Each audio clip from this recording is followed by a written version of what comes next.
Mga dahilan kung bakit hindi nagkatuluyan sa tunay na buhay sina Jolina Magdangal at Marvin Agustin.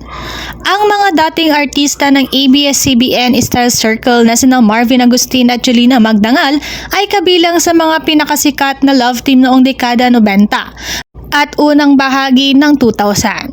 Hanggang ngayon, nananatili silang matalik na magkaibigan sa kabila ng hindi pagsasama-sama sa totoong buhay, kahit na sila ay nagmahala noong kanilang kasikatan. Unang ipinakilala ang dating magka-love team sa highly rated youth-oriented show na Gimmick noong 1996, kasama ang mga sikat na bituin na sina Judy-Ann Santos, Rico Yan, Dieter Ocampo, Giton G. Mylene Dizon, K. Abad, Boho Molina, Baron Geisler, Cheska Garcia, Christine Hermosa at John Lloyd Cruz. Dahil sa chemistry ni na Jolina at Marvin, lalo silang naging interesante at patok sa mga manonood dahil pareho silang nakakatawa at cool. Maaaring makarelate ang mga tagahanga sa kanilang comics, ngunit kaibig-ibig na ang tungkulin bilang magjowa sa ipalabas. Si Jolina at Marvin ay nagtambal din sa movie na Flames at Loves Kita Okay Ka Lang at marami pang matagumpay na pelikula. Inamin ni Jolina Magdangal na minsan naging crazy in love siya kay Marvin Agustin pero hindi niya ito sinuklian.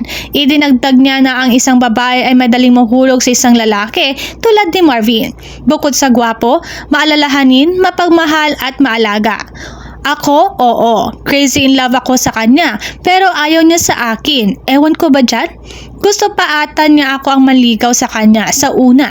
Sagot ni Jolina nang tanungin kung crazy in love na ba siya kay Marvin. Kasi that time sobrang puppy love talaga. Yung feeling na in love ka na talaga, tapos feeling ko lang talaga ang mga love sa kanya noon time na yon. Paliwanag niya, sweet siya pero hindi yun yung parang hinahanap ko na love. Pero alam ko naman na love niya ako. Ramdam ko kasi talaga. Sa kabilang banda, ipinaliwanag ni Marvin ang kanyang panig na inamin na meron din siyang nararamdaman para kay Jolina. Nakakatakot pumahalin si Jolina that time. Parang masasaktan ka eh. Strict ang parents niya talaga. Natawa ito kay Jolina. Pero I must admit, Jolina and I had a mutual relationship. I mean, naging kami talaga pero secret yon. Nanligaw ako sa kanya at sinagot niya naman ako. Pero sa una lang kami nakakaalam dahil ayaw naming mawalang tiwala ng parents ni Jolina sa amin. Ang alam nila, love team lang kami at good friends. Pero hindi maiwasang magsabihan tungkol sa amin. Pero mga trusted naman sila sa ad ni Marvin. Sa kanilang kasikatan, inimbitahan ng ama ni Jolina si Marvin para sa isang pribadong hapunan upang makipag-usap.